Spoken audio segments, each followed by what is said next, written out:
of the metro area's largest hospital systems are in discussions to form an alliance.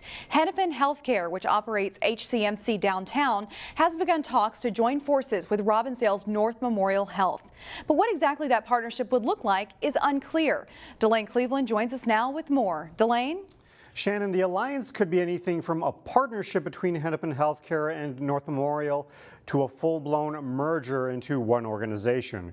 Representatives from both organizations say the talks are preliminary, but in an ever-changing healthcare landscape, they need to explore ways to meet the needs of their patients and the community.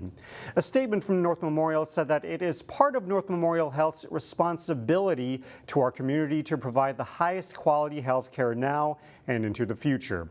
Evaluating partnerships that can strengthen our offerings to our community is one way to provide greater access to care. A statement sent to us from Hennepin Healthcare followed that same theme. It said, "We have explored and continue to explore ways in which our organization may develop other strategic partnerships. Our goal in any collaborative or partnership will be to create a sustainable economic model so that we are able to provide the highest quality care to our community." Now, talks between the two organizations reportedly began about 6 months ago. The Hennepin County Board of Commissioners still has corporate authority over Hennepin Healthcare. The board plans to meet on Thursday to go over documents on the potential alliance. Shannon? All right, thank you, Delane. The City of Crystal is moving forward with plans to revamp Becker Park. The City Council awarded the contract for Becker Park redevelopment to Custom Builders Incorporated for $3.5 million. If the weather cooperates, construction should begin in late March or early April, with the park substantially completed by the fall. The city has also set up a website so residents can follow progress on the project. Just go to beckerpark.com. In Golden Valley, softball field improvements will take place this summer for 3 city parks: Wesley, Lyons, and Shaper Parks. The city received a $96,000 grant through the Hennepin County Youth Sports Program to help fund the project. Improvements will include replacing dugouts and adding dugout roofs, as well as putting in new fencing and improving drainage. The Golden Valley Girls Softball Association agreed to commit $10,000 to the project. The total cost is $161,000. Golden Valley Capital Improvement Funds will cover the rest. A nonprofit is partnering with a Brooklyn Park charter school to give students an extra hand. Volunteers connected with Hope for Youth spent part of the weekend working to clean and organize donated items as part of a new project called the Hope Movement. Hope for Youth helps homeless youth aged 23 and younger in the North Metro suburbs. Volunteers are now donating time with Excel Academy with the hope that students won't need Hope for Youth services in the future. These volunteers will stick with these same kids, and so they know their life stories. They will be able to address the things that happen in their lives in real time, and that we feel is the critical component to ending youth homelessness. More volunteers are needed. If you'd like to know more about volunteer needs connected with the Hope Movement, contact Hope for Youth. When students are in school, most just want to be included in day-to-day activities. But for special education students, that isn't always easy.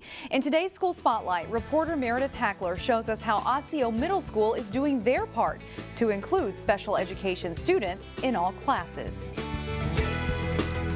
Education is a student's passport to their future, but not all students learn the same, and some have special needs. Our goal really is to have our kids all together all the time, and so that there's not really that designation like, oh, these kids are different. And that's what we're starting to really see for all of our kids, and it's really exciting work. Osseo Middle School started taking part in the Unified Schools Initiative, a program created by Special Olympics. It focuses on inclusive student leadership, unified sports, and whole school engagement. We've seen that our students, both gen ed and students receiving special ed services, have grown a lot and have displayed a lot more leadership qualities in result to the program. While general education students are growing their leadership skills, special education students are becoming more social. It gives them an opportunity to practice those social skills in a really safe environment.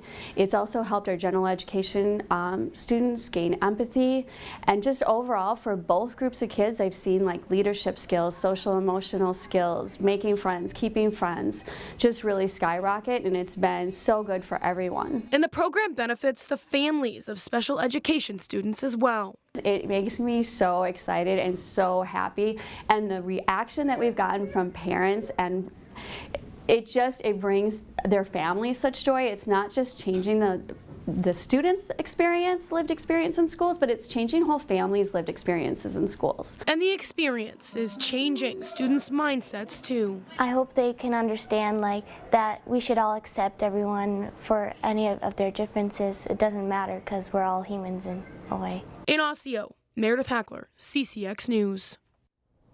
Interfaith Outreach's Resale Select store in Plymouth is all about the ladies on Thursday. It's just a fun experience. It's an opportunity for girlfriends to get together, bring their friends, and a night away from home. That's right. It's time again for Ladies' Night at the store. Staff has been setting aside some of their best merchandise for this event, and they tell us it's top-notch. Thursday from 6:30 to 8:30, they'll have merchandise ranging from clothing to jewelry to purses. The first 100 customers get a swag bag, and everyone who comes gets a raffle ticket for prize baskets. It's aimed at raising money for Interfaith Outreach. Staff estimate they will take in about $4 grand on Ladies' Night. Over the years, the Resale Select store has generated nearly $450,000 to help fund Interfaith Outreach's charity work.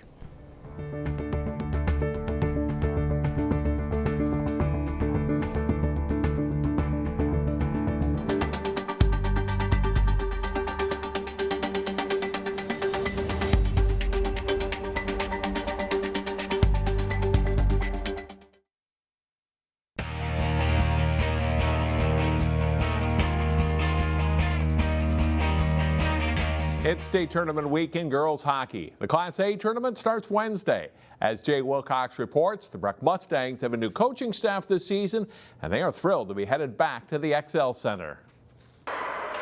They expected to be here, but that doesn't make it any less exciting for the Breck girls hockey players to be getting set for the state tournament. It's really exciting, and especially for the team and the young ones, I think it's really exciting. This is a great experience, so we're all really excited. I think about when I was a kid, going to the state hockey tournaments and being I want to be that, I want to be those guys, you know. And now we're living it. It's just absolutely incredible and so exciting. We were close a few times at Orono, but never made it in. And here first year we come in here, we came into a really good situation, and I know all our staff is really excited to participate. So it'll be fun. Breck crushed Totino Grace and then Minneapolis in the Section 5A tournament. The Mustangs played some of their best hockey of the season. We played our best in the section tournament.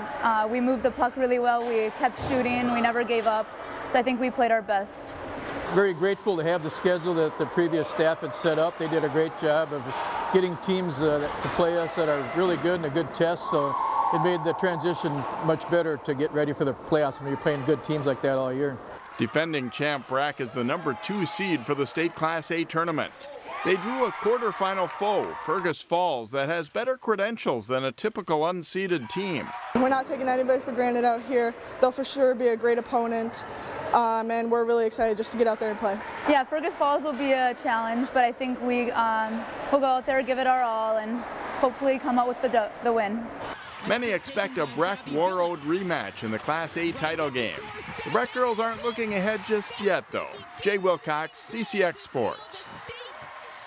Breck and Fergus Falls play in the tournament opener Wednesday morning at 11 o'clock. The Maple Grove girls hockey team is in the state tournament as well and plays its first game Thursday night. On this week's Sports Jam show on CCX, we meet Crimson senior goalie Lucy Morgan, who grew up playing hockey in North Dakota before moving to Minnesota in 2017. Here's Jason Miller with a part of that story. Youth hockey in North Dakota isn't on the same level as Minnesota, and Morgan often played in boys' leagues to challenge herself. That's how I feel how I was able to come into this program and play. If I didn't play with the boys in North Dakota, I don't think I would be the goalie at Maple Grove right now.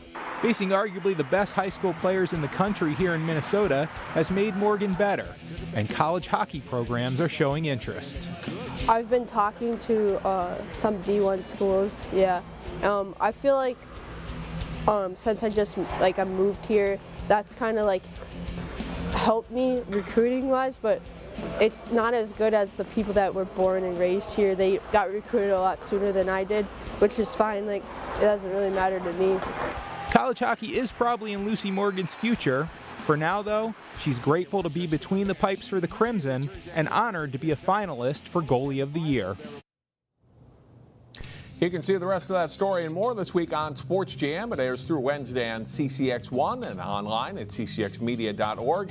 We'll have more on the Crimson team Wednesday, starting at 2 p.m. here on CCX News.